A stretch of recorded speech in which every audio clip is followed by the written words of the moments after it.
mövzumuz Şimali Azərbaycan istiqlalı yolunda AXC-nin yaranması.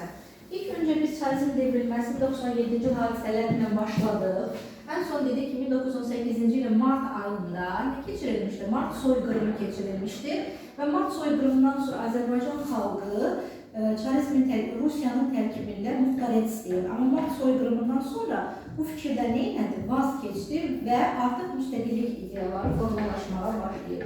1918-ci il fevral ayında Cənubi Qafqaz Komissarlığı devrilir və fevral ayından 1918-ci il 26 may tarixinə qədər mövcud olan Cənubi Qafqaz Seymi yaradılır.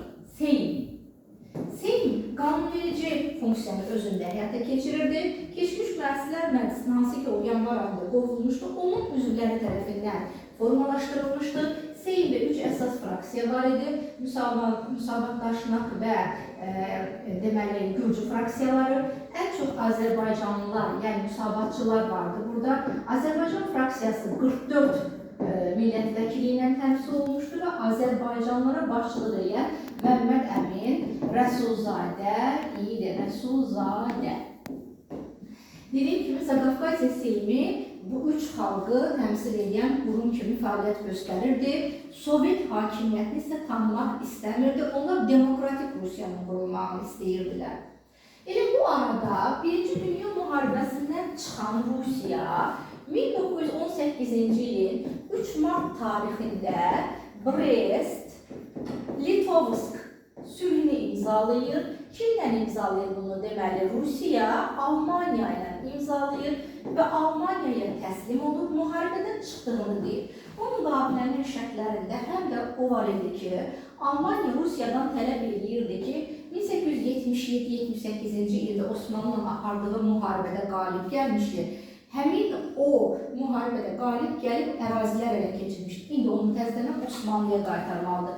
Həmin ərazilərin içərisində Qars, Ərdəhan və Batum vilayətlərini də geri qaytarmalı idi. Kimə qaytarmalı idi Rusiya? Osmanlıya geri qaytarmalı idi. Bu müqaviləni Rusiya imzalayıb çıxdı. Amma Qars, Ərdəhan, Batumun Cənubi Qafqazla bir bağlılığı vardı. Bu müqaviləyə Cənubi Qafqaz Seymindən etiraz gəldi. Cənubi Qafqaz Seyminin üzvləri Gürcü və Ermənilər Qafqazla bağlı olan maddələri müzakirə etməkdən ötürü Osmanlı dövlətinə müraciət edirlər. Osmanlı da bunların istəklərini nəzərə alıb onları konferansa dəvət edir. 14 mart tarixində Trabzon şəhərində konferans çağırılır. Bu konferansda kimlər vardı? Bir Osmanlı dövləti vardı və Cənubi Qafqaz Seyminin üzvləri vardı ki, Qafqazla bağlı olan maddələri müzakirə etməkə toplanmışdılar. Həmin vaxtda Osmanlı dövləti Cənubi Qafqaz Seyminin üzvlərinə tələb edir ki, sizin Qafqazla bağlı hər hansı bir maddəyə etirazınız varsa, ilk öncə özünüzü müstəqil bir dövlət elan edin və Rusiyanın tərkibindən çıxın. İkincisi isə bu ərazilərə olan iddialarınızdan əl çəkin. Elə bunu demişdi ki, Cənubi Qafqaz Seyminin üzvləri Osmanlıya etiraz edirlər və Osmanlıya müharibə elan etmək qərarına gəlirlər. Xüsusən də Seym 3 üzvdən ibarətdir. Erməni, Gürcü və Azərbaycan. Ən çox narazılıq edən Erməni və Gürcülər idi buna və bunlar Osmanlı dövlətinə müharibə elan edirlər. Müharibə 1918-ci ildə gedir. 1918-ci il aprel ayında gedən bu müharibə, bir neçə günlük müharibədə Osmanlı neynədir? Qalib gəldi Seymin üzvlərinə və Osmanlının dediyi şərtləri məcbur Seym qəbul etməli oldu. Nə idi şərtlərdən biri? Özünü müstəqil dövlət elan eləməlidir və Rusiyanın tərkibindən çıxmalıdır. Həqiqətən də dediyini elədi. İndi yazıram bura, Cənubi Qafqaz Seymi nəyə çevrildi? Deməli, federativ, demokratik respublika, deməli Cənubi Qafqaz Federativ Demokratik Respublika elan elədi özünü aprel ayında. Müharibədən sonra, bunlar arasında gedən müharibədən sonra özünü Osmanlının dediyi şərtlərlə müstəqil Federativ Demokratik Respublika elan elədi. Bu müharibə dövründə deməli, bəzi ərazilər məsələsi vardı ki, hələ də həllini tapmamışdı və buradakı müharibəni yekunlaşdırmaqdan ötürü 1918-ci ilin 11 may tarixində Batum şəhərində, Batumda konferans fəaliyyətə başlayır. Konferans. Görək bu konferansda nə kimi tələblər irəli sürülmüşdür? Deməli, konferansda iştirak edən Osmanlı dövləti aprel ayında gedən döyüşlərdə ona zərər vurduqlarından dolayı yeni ərazilər tələb edirdi. Deməli, konferansda nə deyirdi? Yeni ərazi istəyirdi. Sonra Azərbaycanlılar vardı. Azərbaycanlılar isə ermənilərin törətdiyi soyqırıma qarşı, Zəxmarxanda soyqırım törədilmişdi. Soyqırıma görə Osmanlı hökumətindən kömək istəyirdilər. Kömək. Bir də Almanya var idi ki, burada Almanyada Seym üzvlərinə vasitəçilik etməyi tələb edirdi, istəyirdi, vasitəçilik. Bəs gəlin görək bu arada nə oldu? Deməli, Almanya vasitəçilik tələbini irəli sürmüşdü və Gürcü hökuməti ilə çox yaxın münasibətləri var idi. Almanyanın Gürcü hökumətinə, Gürcülərə verdiyi dəstək sayəsində 1918-ci il 26 may tarixində Gürcülər Seymin tərkibindən çıxdılar və özlərini müstəqil dövlət elan etdilər. Bununla da Cənubi Qafqaz Federativ Demokratik Respublikası, yəni keçmişinə Cənubi Qafqaz Seymi sübut etdi 26 may tarixində kimin çıxması ilə Gürcülərin özünü müstəqil dövlət elan etməsi ilə Seym fəaliyyətini dayandırdı. Seym fəaliyyətini dayandırdıqdan bir gün sonra, yəni 27 may tarixində Azərbaycan ziyalılarının iştirakı ilə Tiflis şəhərində müvəqqəti Milli Şura fəaliyyətə başladı. Milli Şura. Milli Şuranın rəhbəri Məhəmməd Əmin Rəsulzadə idi. Rəsulzadə. Milli Şuranın iclası keçirilir. Bir gündən sonra, yəni nə var? 28 may tarixində Azərbaycan İstiqlal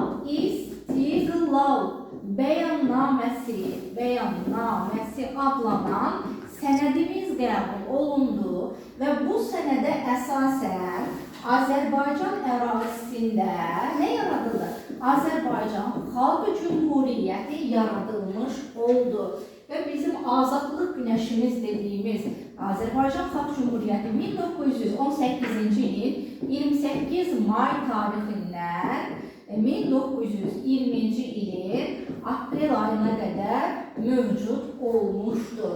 İstiqlal Bəyannaməsinin 6 bəndi var idi. Nə deyilirdi burada? Azərbaycan Cənubi Qafqazın cənub-şərq hissəsində yerləşir. Hakimiyyət forması Xalq Cümhuriyyətidir. Dinindən, cinsindən, irqindən, millətindən asılı olmayaraq bütün xalqların ölkə ərazisində sərbəst inkişafına şərait yaradır və həmçinin də burada nə deyilirdi? Qonşu dövlətlərlə dostluq münasibətlərini təmin edir və burada əsas məsələ xalqın səsliliyi ilə seçdiyi Milli Şura və onun da qarşısında məsuliyyət daşıyan hökumət kabinetləri fəaliyyət göstərirdi. Onu da qeyd edək ki, Azərbaycan adında ilk dövlətimiz də Azərbaycan Xalq Cümhuriyyəti.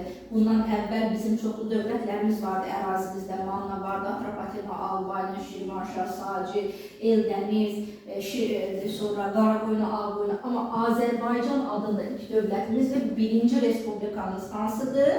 Azərbaycan Xalq Cümhuriyyətidir. Azərbaycan arası 3 respublika fəaliyyət göstərdi. Birinci respublikamız Azərbaycan Xalq Cümhuriyyətidir. Azərbaycan Xalq Cümhuriyyəti 3 şəhərdə fəaliyyət göstəribdir.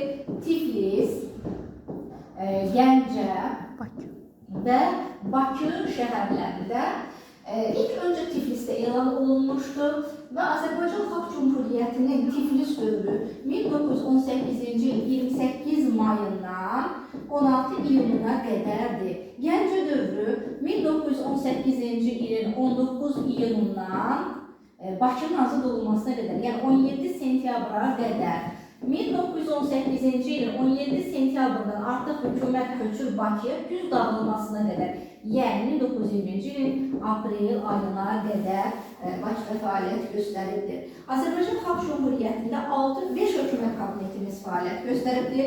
Birinci hökumət kabinetimiz 1918-ci il elə bir Tiflis dövrüdür, yəni 28 may tarixindən nə vaxta qədər? 17 iyuna qədər, 16 ildə deyə bilərik, günlər şərtidir.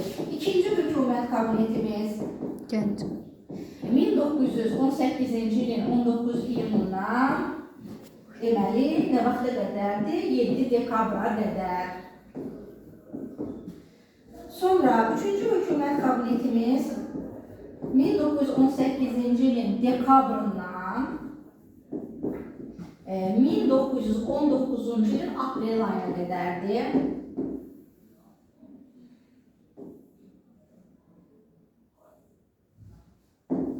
Dördüncü hökumət kabinetimiz, hökumət yazaq bura, hökumət kabineti 1919-cu ilin aprelindən elə 19-cu ilin dekabrı, 22 dekabrına qədər.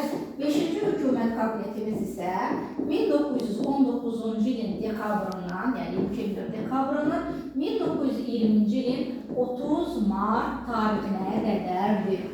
Birinci, ikinci və üçüncü hökumətimizə rəhbərlik edən Fətəli xan Xoyski idi.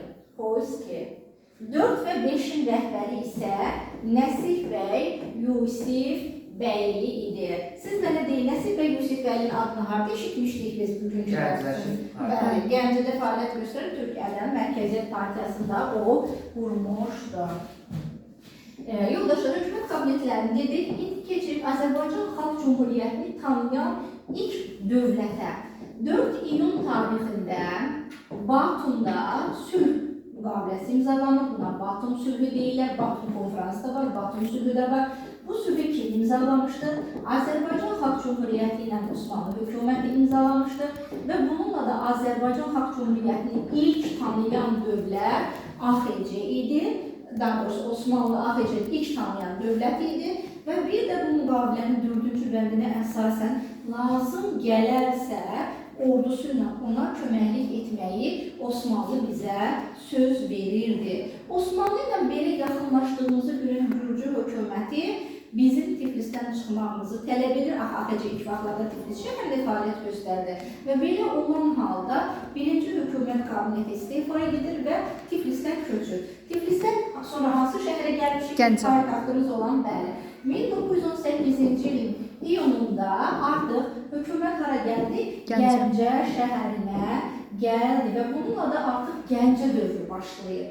Gəncə şəhərinə gələrkən birinci hökumət kabineti istifaya getdi, Gəncədəki dövrünə aiddir. Deməli, birinci hökumət kabineti neylədi? İstifaya getdi. Həmçinin də Milli Şura var idi. Milli Şura da öz fəaliyyətini müvəqqəti olaraq dayandırdı.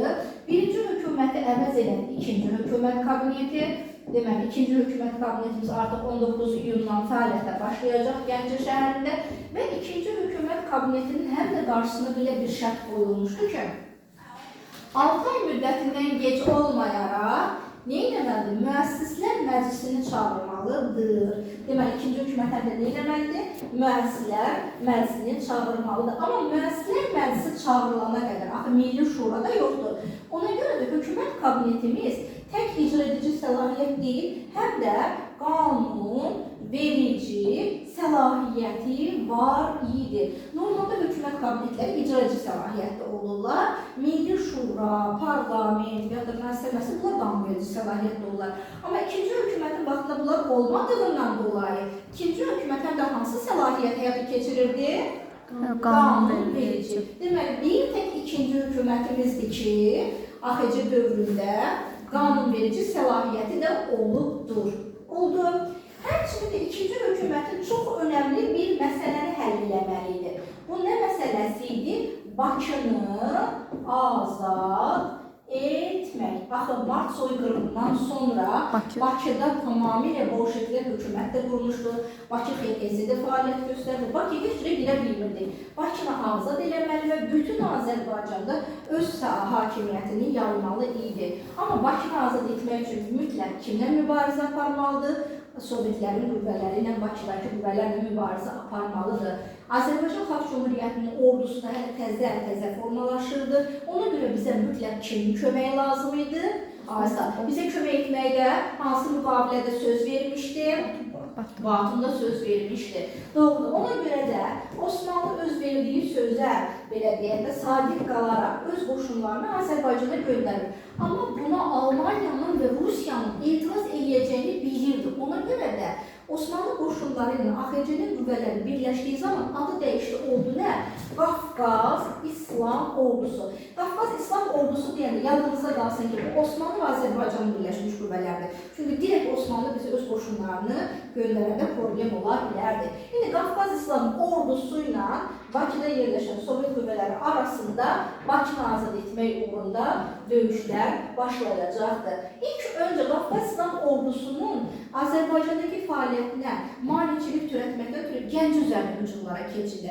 Gəncədə isə onların qarşısını aldı Qafqaz İslam Ordusu. Daha sonra çox önəmli döyüşlərdən biri 27 iyun və 1 iyun tarixlərində yenə Göyçay döyüşüdür. Göyçay döyüşü. Bu döyüşdə də yenə Qafqaz İslam Ordusu Bakı Sovetinin qoşunları ilə döyüşdə qələbə çaldı.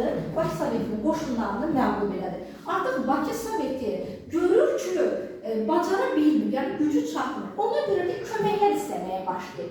Görür bu kimlərdən kömək istəyəcək? İlk öncə Qacarların ərazisində, yəni İranın ərazisində fəaliyyət göstərən Rus Kazaklarından kömək istəyirdi. Daha sonra isə Rusiyaya ümid bəsləyirdi ki, Rusiya buna köməklik eləyəcəkdir. Amma həmin vaxtlarda bunların heç birisinin bir faydası olmur. Ona görə də Bakı Sovetinin tərkibində olan daşnaqlar və eserlər İngilislər özləri üçün köməyə çağırmaq qərarına gəlir. Amma buna Bakı Sovetindəki fəaliyyət göstərən bolşeviklər etiraz edirlər. Deməli, bolşeviklər İngilislərin gəlişini neyləmişlər? Etiraz etmişlər. Elə oldu ki, Bakı Soveti özü neynədir? 31 iyulda neynədir? Özü sübut elədi.